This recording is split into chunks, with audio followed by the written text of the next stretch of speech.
Dominici, c'est un génie. Le Toulouse Football Club remporte la Coupe de France. La victoire de Pierre Gasly, il l'a fait. Je crois qu'après avoir vu ça, on peut mourir tranquille. Bienvenue dans le 5e épisode de Le JT Sport, votre dose hebdomadaire d'actualité sportive, servie chaude, croustillante et toujours avec un zeste de bonne humeur. Moi c'est Léopold Pétier et si je vous ai manqué, ne vous inquiétez pas, je suis là pour rattraper tout ça. Et comme chaque semaine, je ne suis pas seul, j'ai une équipe qui pourrait presque rivaliser avec les All Blacks. D'abord, Quentin nous plongera dans une coupe, non pas la fameuse aux grandes oreilles, mais ce n'en est pas moins une aux grandes épopées, la Coupe de France. Il nous débriefera les exploits des clubs de la région. Ensuite, place à Jean Côme qui va revenir sur un moment qu'on n'est pas prêt d'oublier, l'exploit d'Antoine Dupont et sa bande face aux All Blacks. Mais attendez, ce n'est pas tout, comme on a une actualité aussi dense qu'une mêlée à la 80e minute de jeu, Corentin va tenter de résumer ça en mode éclair. Chrono en main, suspense garanti. Et puisqu'on est dans le rugby, Amélie, avec sa carte blanche, nous parlera d'un deal qui fait rugir de plaisir, celui entre Canal+ et le rugby féminin. Enfin, parce qu'on aime finir en fanfare, retour sur le coup d'éclat des Alpines en F1, mais alors, le titre est-il déjà plié? Jean Côme et Naïs vont tenter de trancher, ou de se disputer, restez bien jusqu'à la fin. Évidemment, on termine par notre incontournable petit jeu, parce qu'on aime bien vous faire cogiter un peu. Allez, installez-vous bien, c'est parti pour une quinzaine de minutes de pur plaisir sportif, et on démarre tout de suite avec Quentin. Salut Quentin. Salut Léopold, et bonjour à nos chers auditeurs.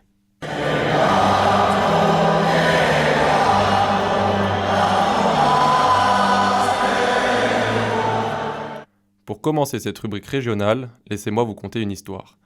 Dans un village médiéval du Gard nommé Anduze, en plein massif des Cévennes, une odeur spéciale a envahi les narines des 3300 habitants ce dimanche 17 novembre au matin. Un groupe d'une vingtaine de joueurs, François, Mourad, Hugo, Joseph et leurs camarades, s'apprêtent à mener leur plus grande bataille, à réaliser l'exploit. Pour le 7e tour de la Coupe de France de football, les pensionnaires de Régional 3 affrontent l'équipe des Hauts-Lyonnais, actuellement dernière de son groupe de National 3. 3 divisions séparent nos héros de leur adversaire du jour. C'est ça le charme de notre belle Coupe de France. Un mercredi, voir des pères de famille découper des professionnels et briser la carrière d'un certain Radamel Falcao. Un samedi soir, allumer France 2 pour espérer, ne serait-ce qu'un instant, que les herbiers tapent le PSG en finale au Stade de France. Bref, pour les équipes comme Anduze, jouer un 7e tour de Coupe de France est le match d'une vie, victoire ou défaite. Dans une ambiance de folie à Alès, tout ne s'est malheureusement pas passé comme prévu pour nos Occitans. Après un premier but encaissé à la 33e minute, 2 autres ont suivi en seconde période, actant ainsi la défaite. Mais l'essentiel est ailleurs pour leurs supporters. Leurs chouchous ont atteint le plus haut niveau de l'histoire du club, et ça, ils peuvent en être fiers. Et alors, qu'en est-il des résultats des autres clubs de la région? Pas de quoi se réjouir non plus. Dans les résultats marquants du week-end, Rodez, club de Ligue 2, s'est fait surprendre 2-1 par Angoulême, pensionnaire de National 2. Canet-en-Roussillon, en National 3, n'a pas créé l'exploit face à Versailles et s'est incliné 3-1. Seule bonne nouvelle du jour, la victoire d'Alès face à Beaucaire, 4-2. Et du côté des autres sports, nos clubs toulousains ont connu des fins de match assez stressantes. C'est le moins qu'on puisse dire. À l'occasion de la 10e journée du championnat ce vendredi 15 novembre, nos handballeurs du Phoenix se sont imposés par un petit but d'écart contre Istres, 29-30. Le gardien belge Jeff Lettens a été le grand bonhomme de la rencontre côté toulousain, arrêtant une ultime tentative estréenne en toute fin de rencontre. Avec 16 points en 10 matchs, le Phoenix est actuellement 3e du classement, à égalité avec Montpellier. Scénario plus cruel pour nos volleyeurs des Spacers ce vendredi 15 novembre sur le terrain de Poitiers. Alors qu'ils menaient 2-7-0, ils se sont finalement inclinés au dernier set dans la Vienne, enchaînant un 2e revers consécutif. Les Spacers pointent désormais à la 7e place du classement, avec 3 petites victoires en 8 matchs. S'ils veulent disputer les playoffs en fin de championnat, les joueurs de Patrick Duflot doivent déjà se réveiller. Merci Quentin pour ce retour à l'actualité locale, le moyen de nous rappeler que le football, c'est aussi des terrains boueux et des héros du dimanche. Mais justement, quand on parle de héros, difficile de ne pas penser à Antoine Dupont. Jean Côme, tu nous fais rêver avec son dernier coup de théâtre contre les All Blacks? Ce France All Blacks, nous nous en souviendrons pendant longtemps, Léo. Dans un stade de France plein à craquer et à l'ambiance incandescente, nos Bleus ont livré une prestation XXL pour renverser une équipe néo-zélandaise pratiquant son meilleur rugby ces dernières semaines. Un exploit dans la plus pure tradition française, comme on les aime. Mais dès l'avant-match, l'atmosphère des grands soirs flottait dans l'air. Tous les ingrédients étaient réunis pour avoir une affiche mémorable, et ce alors que le coup d'envoi n'avait pas encore été donné. Avec une magnifique Marseillaise reprise a cappella par les 80 000 spectateurs présents sur place, suivie d'un haka légendaire, sublimé par une mise en scène inédite et un Stade de France plongé dans le noir, le ton était donné. La situation était pourtant loin d'être bien engagée. C'est peu dire que l'entame a été compliquée pour les tricolores. Dominés dans tous les secteurs du jeu par les joueurs de Scott Robertson, nos Français ont été véritablement cueillis à froid. Si bien qu'ils étaient menés 14-3 au bout d'une demi-heure de jeu après 2 essais inscrits par le troisième ligne Lacaille et le demi de mêlée Roygaard malgré l'ouverture du score de Thomas Ramos. Un essai de Romain Buros, qui fêtait sa première sélection samedi soir, et une pénalité de Boden Barrett portaient la marque à 10-17 pour les hommes du pays du long nuage blanc à la pause. Mais heureusement, les tricolores ont su trouver la solution au retour des vestiaires. Malmenés jusque-là, c'est en l'espace de 5 petites minutes que les coéquipiers d'Antoine Dupont ont inversé la tendance. D'abord par une réalisation du Rochelais Paul Boudin, exceptionnel d'engagement tout au long de la rencontre, puis par le supersonique ailier casqué Louis Biel-Biarré. Désormais, devant au tableau d'affichage, le 15 de France ne lâchera plus la main. Dans une fin de match irrespirable, l'intensité héroïque mise par les Bleus et le 100% au pied du buteur Thomas Ramos permettra à la troupe de Fabien Galtier de repartir avec la victoire. Score final, 30-29. Un succès de prestige, le 3e de rang contre les All Blacks, qui ressemble à un tournant dans le 2e mandat de Fabien Galtier après les difficultés rencontrées lors du dernier tournoi des 6 nations. Pas mal, non ? C'est français. Merci beaucoup Jean-Com, quel match incroyable. Bon allez, parce que tu n'arrêtes pas de nous le répéter chaque semaine, qui est le meilleur joueur du monde ? Antoine Dupont, évidemment. Allez, on garde l'élan et on fait un tour rapide de l'actualité sportive avec toi, Corentin. Qu'est-ce que tu nous as réservé cette semaine ? Salut Léo, week-end de première pour l'Espagnol Jorge Martín qui a été sacré champion du monde de MotoGP pour la première fois de sa carrière. À 25 ans, il s'est adjugé le titre de champion du monde à l'issue d'un duel épique avec Francesco Bagnaia, champion du monde sortant. Les deux hommes ont été au coude à coude sur l'ensemble de la saison et malgré 11 victoires en Grand Prix pour l'Italien cette année, la constance de Jorge Martín a été récompensée à l'issue du Grand Prix de Barcelone ce 17 novembre. Et côté foot, l'actu a aussi été animée. L'Olympique lyonnais a eu des sueurs froides ce 15 novembre à l'issue de son entrevue avec la DNCG, le gendarme financier du football français. L'institution a décidé d'interdire l'OL de recruter cet hiver et surtout, la DNCG a prononcé une relégation administrative provisoire à l'encontre du club rhodanien à la fin de la saison. Concrètement, si l'équipe de John Textor n'éponge pas ses dettes d'ici la fin de l'exercice, l'OL ira directement en Ligue 2. Le président du club s'est montré confiant en sortant de son rendez-vous avec la DNCG, assurant que l'OL ne descendrait pas. À voir donc. Et puis on a connu une petite éclaircie dans le ciel bleu ce 17 novembre avec la victoire de l'équipe de France de football contre l'Italie. Les Bleus se sont offerts la Squadra Azzurra à San Siro sur le score de 3-1 et terminent ainsi premier de leur groupe de Ligue des Nations. Une perspective qui paraissait très lointaine après le triste nul au Stade de France contre Israël le 14 novembre dernier. Avec cette première place, les Français continuent leur parcours en Ligue des Nations et attendent de connaître leur adversaire en quart de finale. Et ça a été aussi une semaine de record pour les Français. Ce week-end, il fallait être à Lille pour voir un record d'Europe tomber. Étienne Daguinos, coureur de fond français, a battu le record d'Europe sur le 10 km sur route à Lille en 27 minutes et 4 secondes, améliorant la marque de Jimmy Gressier de 3 secondes. Il a au passage explosé son précédent record personnel, l'améliorant de 45 secondes. Étienne Daguinos confirme ainsi sa belle fin d'année, lui qui était passé sous la barre de l'heure lors du semi-marathon à Valence le mois dernier, devenant le 4e Français de l'histoire à y parvenir. Et enfin, de l'autre côté de l'Atlantique, Victor Wembanyama a battu son record de points. Il a atteint la barre des 50 points face aux Washington Wizards lors de la victoire des San Antonio Spurs 139-130 et devient le 4e plus jeune joueur de l'histoire de la NBA à atteindre cette marque. Le Français s'est du même coup fortement rapproché du record de points inscrits en un match par un tricolore en NBA, actuellement détenu par Tony Parker avec 55 points. C'était en 2008 et ce record n'a jamais été autant menacé. Merci Corentin, toujours au taquet, à croire que t'as une prime à la concision. Et maintenant, retour au ballon ovale. Je te fais la passe, Amélie. Parle-nous de l'accord entre Canal+ et le rugby féminin. De quoi parle-t-on concrètement ? Bonjour Léopold, et bonjour à vous qui nous écoutez. Alors l'accord entre la Fédération française de rugby et Canal+ est assez simple.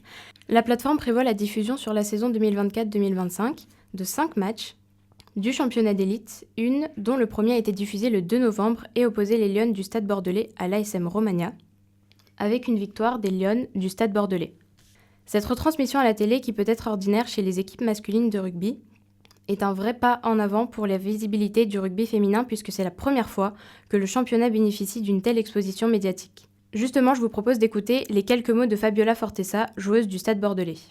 Pour nous, ça a une valeur significative parce que ça fait vraiment partie de la reconnaissance générale qu'on peut avoir pour le rugby féminin.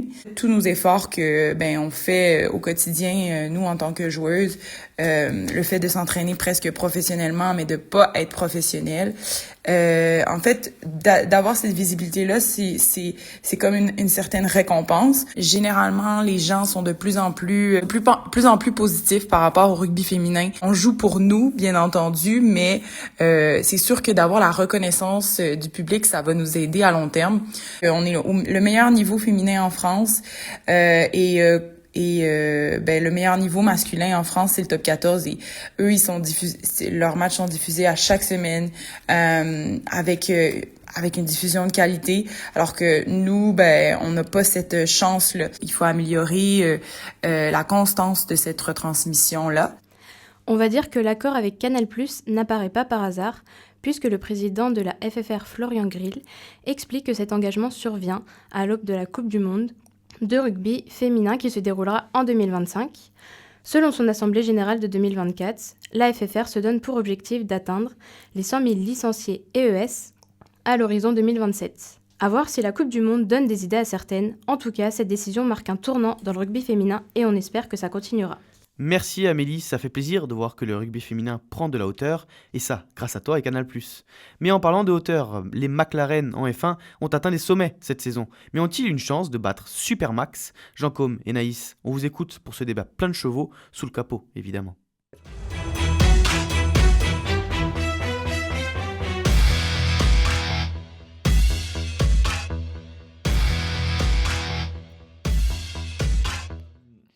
En effet, comme tu le disais Léopold précédemment, il y a 2 semaines, on a pu voir une masterclass des Alpines arriver toutes les deux sur le podium. Mais en attendant, il faut d'abord se concentrer sur McLaren. Avec 3 grands prix restants avant la fin de la saison, Lando Norris, deuxième du classement pilote avec 331 points, accuse un retard de 62 points d'écart sur le premier du classement, l'indétrônable triple champion du monde, Max Verstappen, et ses 396 points. Indétrônable ? Pas si sûr que ça, et je vais vous prouver, malgré les arguments de Naïs, que Lando Norris pourrait bien devenir champion du monde cette année. Tout d'abord, pour le championnat constructeur, on s'attend déjà à une victoire indéniable de McLaren à Abu Dhabi. Mais Lando Norris a encore ses chances au championnat pilote. Le dicton dit d'usage, il ne faut pas vendre la peau de l'ours avant de l'avoir tué. Et en l'occurrence, le lion néerlandais n'a pas encore achevé le britannique, et il n'y a pas plus dangereux qu'une bête blessée. Surtout si celle-ci entrevoit la victoire au bout de la saison. D'ailleurs, on a pu voir cette année, la première victoire de Lando Norris en F1 à Miami, un GP en Autriche marqué par l'accident avec Verstappen, un abandon bien plus dur à avaler que la pénalité attribuée aux Néerlandais, 5 tours les plus rapides depuis la trêve estivale, où il a récolté 132 points, 2 victoires et 4 podiums, et en fait, il est toujours dans les points cette année, sauf en Autriche. Et alors, qu'est-ce que tu réponds à ça, Naïs ? Effectivement, McLaren cette année a la meilleure voiture de la grille, c'est indéniable. Mais en attendant, Max est toujours là, Max est toujours premier, alors qu'il n'a pas vraiment de coéquipier, quoi. Sergio Pérez est plutôt absent, il n'a que 4 podiums cette année, c'est ridicule. Il n'y a que Max Verstappen qui a scoré pour Red Bull cette année. Donc effectivement, pour le championnat constructeur, Max le porte à lui tout seul, c'est indéniable. Mais le championnat pilote se gagne tout seul. Oui, effectivement. Et encore une fois, Max est devant. Lando a 3 grands prix. Max, 3 championnats du monde. Je pense que c'est l'expérience qui va plutôt parler cette année. Je pense que Norris n'est pas prêt encore à devenir champion du monde. Il n'y a pas assez de maturité. On lui met la meilleure voiture. Il fait trop d'erreurs. Il y a une mauvaise cohésion d'équipe avec Oscar Piastri, son coéquipier, alors que Max Verstappen fait son petit bout de chemin tout seul, même s'il n'est pas toujours premier. Il est toujours là, il est toujours dans les points, et toujours premier au championnat constructeur. Oui, mais Verstappen, il souffre quand même aussi du départ d'Adrian Newey, d'une monoplace qui ne lui convient plus. D'ailleurs, Pérez l'avait bien mentionné l'année dernière, personne ne l'avait cru. Et à contrario, là, les 3 prochains GP, ils vont pas au bénéfice de Red Bull. C'est plutôt des circuits avec des grandes performances pour la McLaren 38. Je suis désolé, Lando Norris a encore ses chances. Certes, mais en attendant, Verstappen est toujours premier, même si la monoplace ne lui va pas, qu'il y a eu des problèmes techniques, le départ d'Adrian Newey. En attendant, on voit qu'il n'est pas plus perturbé que ça, puisqu'il est toujours premier au championnat du monde. Je pense que même s'il ne gagne pas les prochains Grands Prix, il sera toujours dans les points et très proche de Norris, ce qui lui permettra de gagner le championnat à la fin. Après, moi, personnellement, je pronostique une victoire de Norris à Vegas, alors que Verstappen, il devra se contenter seulement d'une 5e place.